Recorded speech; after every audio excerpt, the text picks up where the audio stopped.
Cultural Competence and Non-Discrimination Training from Nonotuck Resource Associates.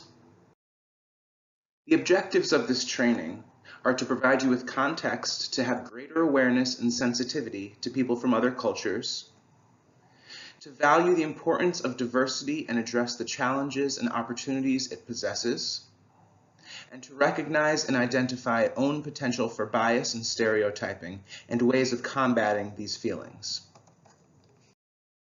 Today we will be talking about Nonotuck's non-discrimination and cultural competence policies, cultural competency and diversity plan here at Nonotuck, culture and diversity, racism and oppression, historical trajectory of racial domination, prejudice and discrimination, sexual orientation and expression, language, implicit bias, and self-checking.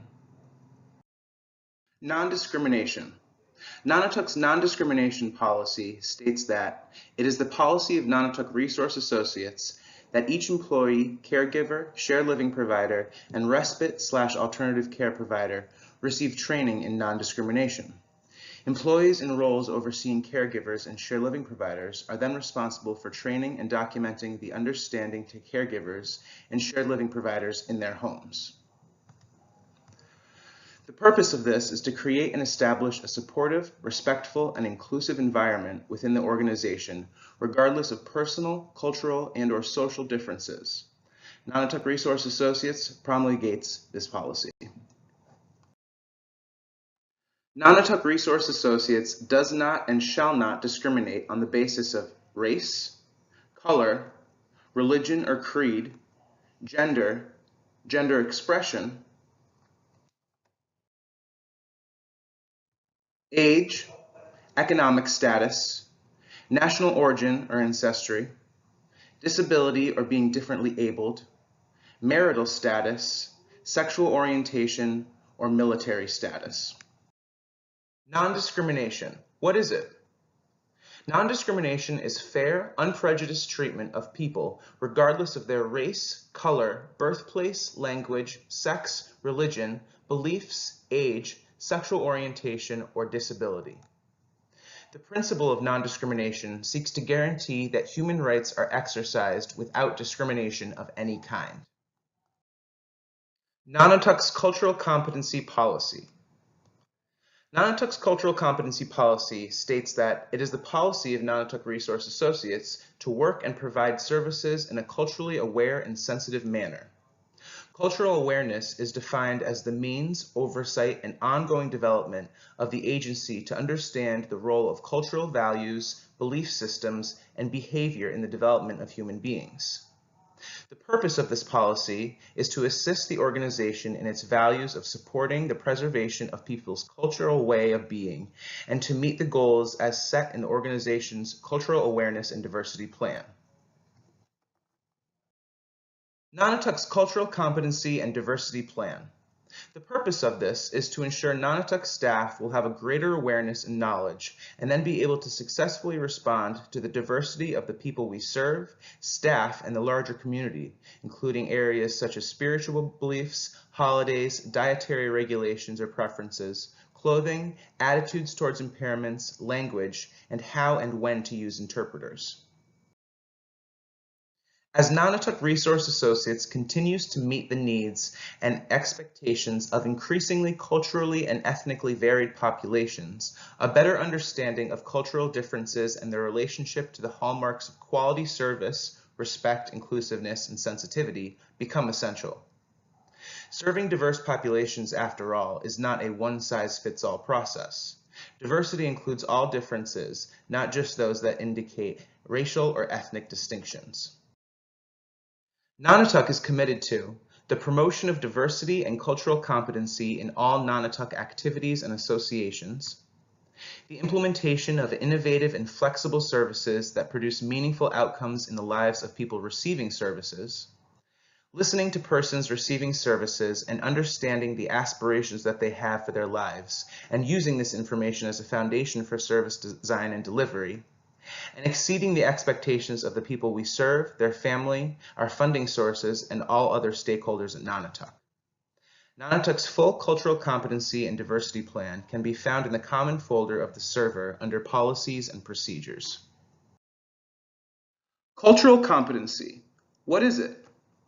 Cultural competency is an awareness of, respect for, and attention to the diversity of the people with whom it interacts, persons served, our neighbors, greater community members, personnel, and other stakeholders that are reflected in attitudes, organizational structures, policies, and services.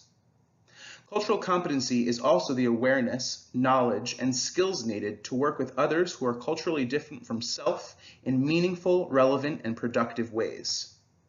Lastly, it is the ability to work effectively across cultures in a way that acknowledges and respects the culture of the person or organization being served. Cultural competence includes self-awareness, cultural understanding, multiple perspectives, intercultural communication, relationship building, flexibility and adaptability, intercultural facilitation and conflict resolution skills, and multicultural organizational developmental skills. With cultural competence, one can be able to gain a broadening of perspective that acknowledges the simultaneous existence of different realities that require neither comparison nor judgment. One can be aware of likely areas of potential cross-cultural miscommunication, misinterpretation, and misjudgment, anticipating their occurrence, knowing what can go wrong, and have the skills to set them right. Here is the cultural competence continuum. Take a moment to look it over and reflect on which stage you are currently at for each area of competency. The goal is to become culturally versatile in each area. Culture. What is it? Culture refers to integrated patterns of human behavior, including language, thoughts, actions, customs, beliefs, values, and institutions that unite a group of people. We use it to create standards for how we act and behave socially. Culture is not only learned, it is shaped, adaptive, and constantly changing. Culture and diversity. Culture molds our identity, beliefs, values, and behavior.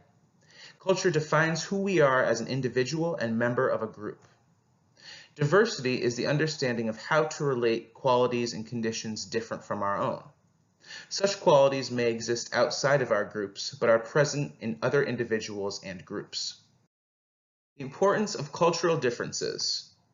Cultural awareness helps you modify your behaviors to respond to the needs of others while maintaining a professional level of respect and objectivity. We can learn from one another, but first we must have a level of understanding about each other in order to facilitate collaboration and cooperation.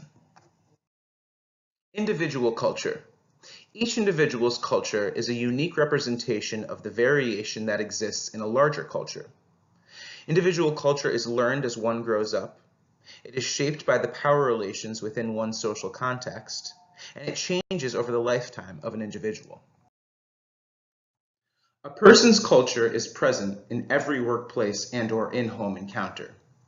Cultural factors may influence how people define and evaluate situations, how people seek help for problems, how people present their problems, situations, and information to others, our attitudes about people, how people view the role of caregivers in society, and our views on treatment and support methods. The following acronym, LEARN, can be used to help people overcome communication and cultural barriers. L, listen to the person's perspective. E, explain and share one's own perspective. A, acknowledge differences and similarities between these two perspectives. R, recommend a support plan. And N, negotiate a mutually agreed on support plan. Diversity statistics. Fewer CEOs are women than are named David or John. Racially diverse teams outperform non-diverse ones by 35%. African Americans are 16% less likely to get invited to job interviews, and bilingual employees earn 10% more revenue than non-bilingual employees. Before we can fully grasp the need for non-discrimination and equality, we must first understand and recognize the unfortunate prejudices many cultures have been and still are subjected to. We will now talk about racism and oppression. Racism. Racism is a set of beliefs and social practices in which culturally defined racial classifications intersect forms of social oppression. Racism always involves linking evaluative judgments to these classifications: superior versus inferior, worthy versus unworthy, dangerous versus non-dangerous, and honest versus dishonest. In the original U.S. Constitution, Indians, blacks, and other non-whites were counted as less than full persons. Slaves were denied all legal protections. Full citizenship for blacks was not enacted until 1964. Native Americans have been massively displaced from their original lands, subjected to murderous repression and marginalization. All of this is not just ancient history, it is an ongoing reality today.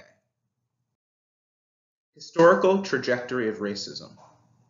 Genocide. Genocide is a systematic policy to exterminate a particular category of persons because of their race, religion, ethnicity, or some other characteristics. Examples of this include the Holocaust and the U.S.'s treatment of Native Americans. Slavery. Slavery is a system of social relations in which one person is the private property of another and can be bought and sold on market. Examples of this include U.S. slavery of Africans, where children could be taken from parents, slaves could be tortured and killed with no restraint, and sexual assault of slaves was never a crime. Second-class citizenship.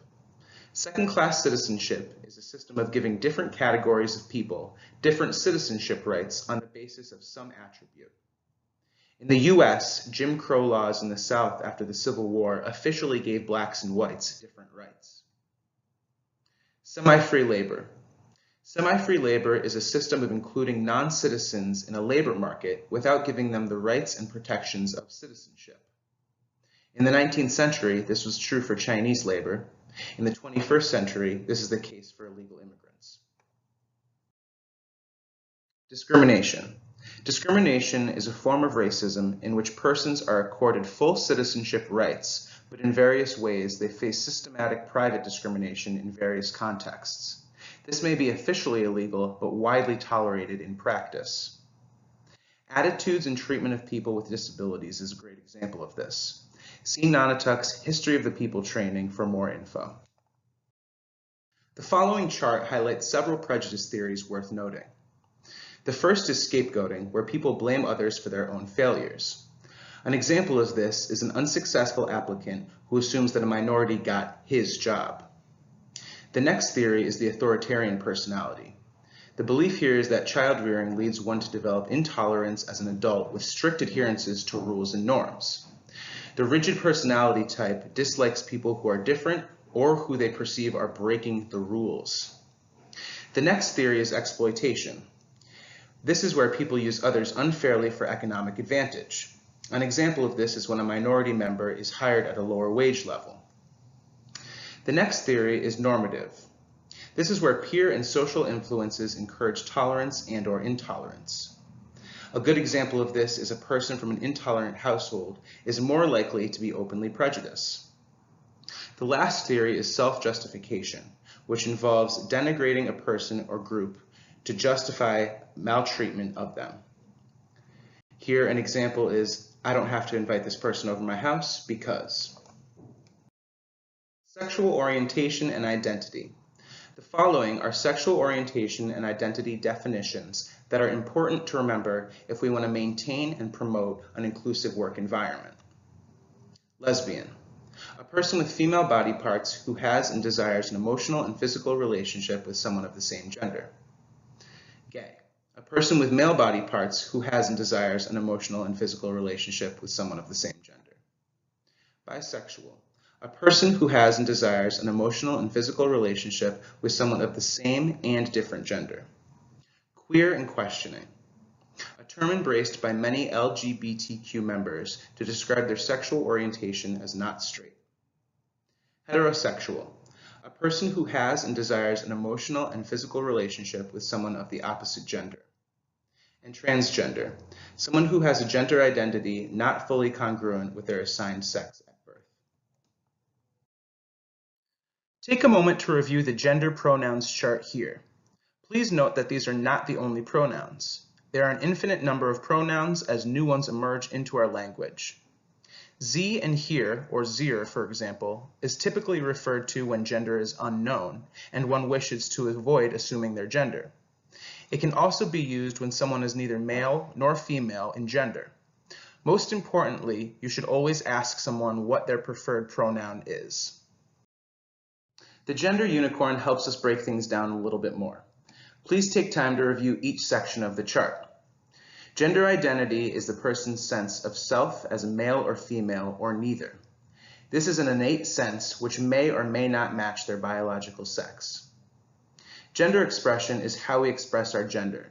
This could be through clothing, a haircut, our voice, or body characteristics. Language issues. Many people may have the desire but not the knowledge to avoid offensive language and may use outdated terminology. For example, instead of saying the disabled, we say people with disabilities or people who are differently abled. Instead of wheelchair bound, we say wheelchair user. Rather than mental retardation, we use intellectual disability. Many people with autism also prefer person with autism over autistic. It's important to note that not all people with disabilities use the most current terminology to describe their disability. Check in with the person and follow their lead. Implicit bias. Thoughts and feelings are implicit if we are unaware of them or mistaken about their nature. We have a bias when, rather than being neutral, we have a preference for or aversion to a person or group of people. Thus, we use the term implicit bias to describe when we have an attitude towards people or associate stereotypes with them without our conscious knowledge. A fairly commonplace example of this is seen in studies that show that white people will frequently associate criminality with black people without even realizing they're doing it. Implicit bias, why it matters. The mind sciences have found that most of our actions occur without our conscious thoughts, allowing us to function in an extraordinary complex world. This means, however, that our implicit biases often predict how we'll behave more accurately than our conscious values. Multiple studies have also found that those with higher implicit bias levels against black people are more likely to categorize non-weapons as weapons, such as a phone for a gun or a comb for a knife, and in computer simulations are more likely to shoot an unarmed person. Similarly, white physicians who implicitly associated black patients with being, quote, less cooperative were less likely to refer black patients with acute coronary symptoms for thrombolysis for specific medical care. So what can be done with implicit bias? Social scientists are in the early stages of determining how to de-bias. It is clear that media and culture makers have a role to play by ceasing to perpetuate stereotypes in news and popular culture. In the meantime, institutions and individuals can identify risk areas where our implicit biases may affect our behaviors and judgments. Instituting specific procedures of decision-making and encouraging people to be mindful of the risk of implicit bias can help us avoid acting according to the biases that are contrary to our conscious values and beliefs. Implicit association test. Implicit bias is a universal phenomenon that is not limited by race, gender, or even country of origin. Follow the link below to take an implicit bias test and see how you score. Or visit implicit.harvard.edu/implicit/. Self-checking, dignity and respect for all. To reduce the risk of offending someone, ask yourself the following questions whenever you may be interacting with someone outside of your in-group. Am I treating this person in the same manner that I treat all others? Have I checked my personal assumptions about this person? How do my implicit feelings about this person and their group differ from my conscious feelings? Have I clearly communicated program rules and expectations? And follow the LEARN acronym for self-checking. Here are some additional resources that can be used when working with Hispanic families, Asian American families, Haitian families, and proper protocols for various cultures. They can all be found at ddslearning.com/working-with-cultures.